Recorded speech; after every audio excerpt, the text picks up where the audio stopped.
How religious are Chinese people, really? Do they believe in Buddha, in feng shui, in luck? I've been living in Shanghai for 15 years, and honestly, I still don't have a clear answer. Today, I went looking for it at a Buddhist temple. They're trimming the tree branches here. Summer has already started. Hi, I'm Chili, a freelance designer. That means I don't have a stable job. Today is Sunday, and we are heading to a temple we visit almost every month. We take the shared bikes, as always, but this temple is far away. We are going to Longhua Temple. It's pronounced something like Longhua Pagoda. Shanghai has 4 major temples. The most famous is Jing'an Temple, which is close to where we live. We almost never go there. They charge an entrance fee, which is ironic for a temple. Longhua is half an hour away by subway. Right next to our house there's another temple, and yet we still prefer to travel to get to this one. On this street, which is Nanjing Road, you're not allowed to ride a bike. My wife keeps trying anyway. I prefer to get off and walk the bike by hand. We take line 13. It's one of the newest lines. 5 stops to Longhua Station. Sunday, almost 11 in the morning, and there's almost no one around.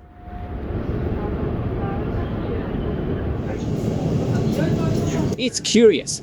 A lot of people who work in Shanghai actually live outside the city. Sometimes it takes them up to 2 hours just to get to work. Rent is cheaper, yes, but it's a different kind of price they end up paying.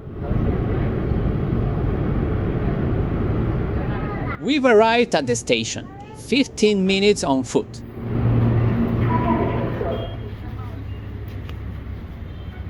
And we finally made it. At the entrance, there's a small stall. They mostly sell food. And next to it, there's a restaurant. Here, it's staffed only by volunteers. No one gets paid, and yet it's still packed. Only 4 dishes on the menu, all noodles, because this is a Buddhist temple and no meat is eaten here. Since we come with our daughter, there's a special section for families with kids and for elderly people. We didn't have to wait in line.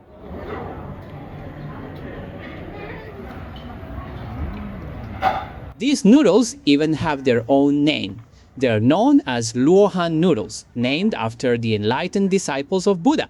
It's one of the most typical dishes at Longhua: carrots, wood ear mushrooms, and bamboo shoots. The seasoning is really good, honestly.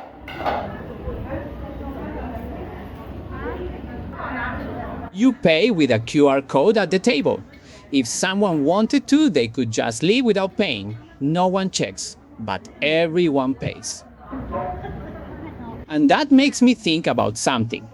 In China, it's not very common to see people begging on the street. I grew up in Bogota, where it is common, here almost never. Is it normal in your country to see people asking for money on the street? Tell me in the comments, I'm curious to compare. When you're done, you take your plate to a collection point. The women in orange vests are the volunteers. They clean all day for free. We're done here. We leave the dining hall and head into the temple area.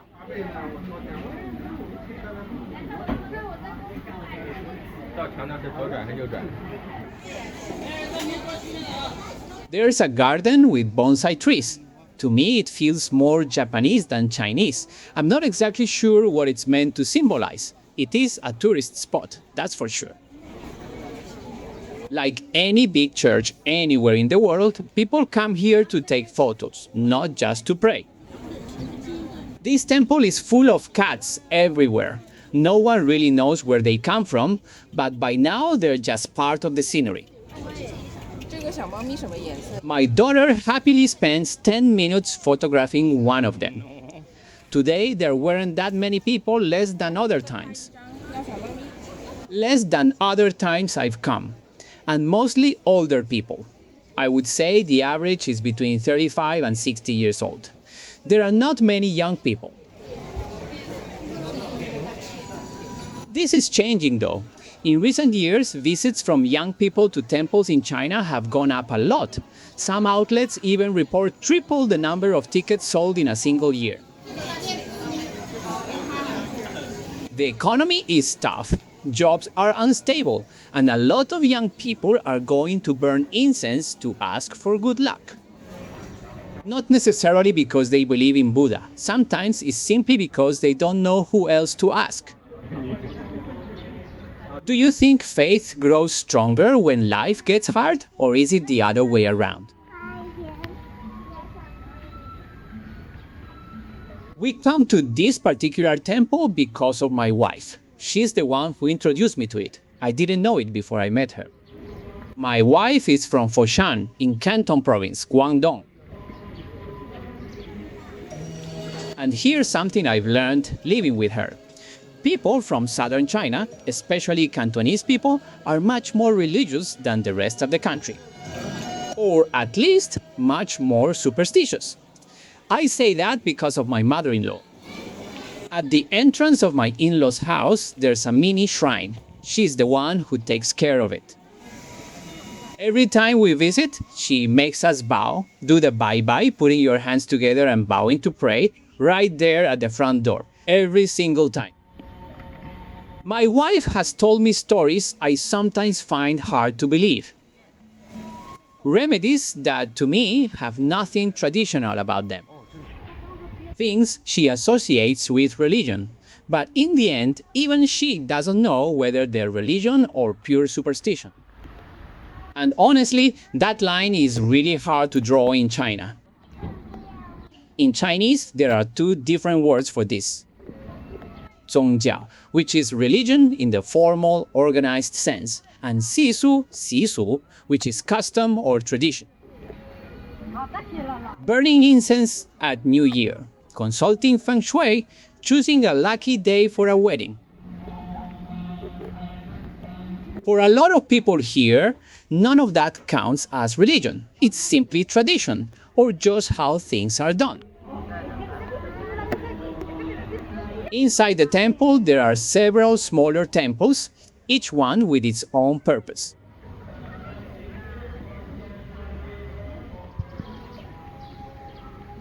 In one of the halls, there are two enormous statues with fierce faces. They're supposed to be guardians. They protect the temple from evil spirits. Further along, an entire wall covered in golden figures. The Luohan carved into a mountainside, and at the back, a giant standing golden Buddha. People bow before it in silence. Every temple within the temple has its own Buddha. There's one for money, one for business, one for prosperity in general.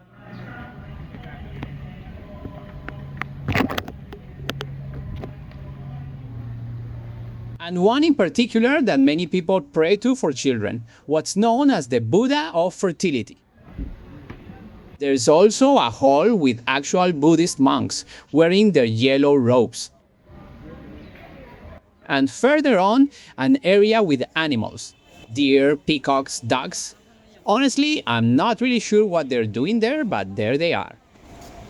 I grew up in a Catholic environment. I went to a Catholic school in Bogota, but deep down, I drifted away from it. Let's just say I became agnostic. I don't believe much in organized religion. My mom still nags me about it. Every time I talk to her, she tells me to go to Mass. And I always tell her the same thing. Are there no churches in China? Of course there are. Shanghai has a fairly large Catholic community, mostly Koreans, Filipinos, and Latin American communities. Brazilians, Colombians, a bit of everyone. Many of them really do go to Mass on Sundays. I haven't gone since I was a teenager. Did you grow up with a religion? Do you still practice it, or did you drift away like I did? Leave it in the comments. We have a 3-year-old daughter. If we were living in Colombia, we would have already had her baptized.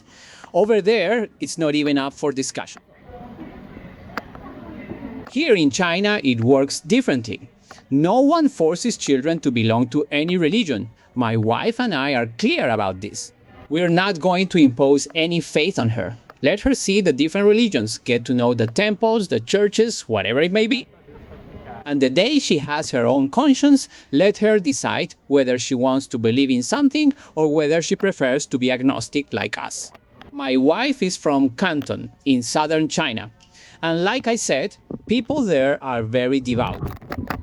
They mix Buddhism, Taoism, and a bit of everything. But that same faith has a dark side. And it's something my wife has told me about more than once. There are people who pose as spiritual masters and ask desperate people for money, especially in the south. They're not monks, they're not really religious, they're simply scammers. That's another reason why I don't believe much, not in organized religion and not in churches. At the exit stands this tower, the Longhua Pagoda. This temple has nearly 1,700 years of history, and the pagoda over 1,000 miles. Tradition says you have to walk around the tower 3 times clockwise to ask for prosperity and good luck. And as you can see, everyone is burning incense. Incense is essential here. Several cities in China have already started restricting it, especially outdoors, because of pollution. But in this temple, it's still one of the most important literally. Another thing I learned by coming here is that on altars for the deceased, people place rice and stick incense sticks upright inside the rice as an offering. That's why you should never leave chopsticks standing upright in a bowl of rice. It's a symbol of death, one of the many superstitions here in China.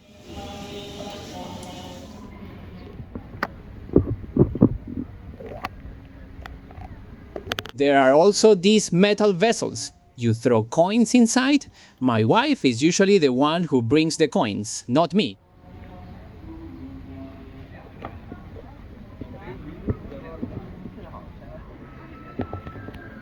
Further ahead, another temple within the temple. More cats. And once again, the Buddha of fertility.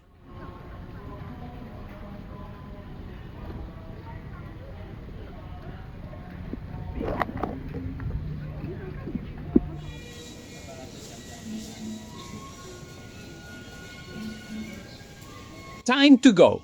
At the exit, there's another shop. They sell Zongzi, the typical rice dumplings eaten during the Dragon Boat Festival. They also sell white fungus soup with red dates and coconut, walnut cakes and tea. All vegetarian, obviously. The Dragon Boat Festival is celebrated in memory of an ancient poet named Ku Yuan, and Zongzi have been eaten generation after generation in his honor. We head back home, subway, bike, all over again.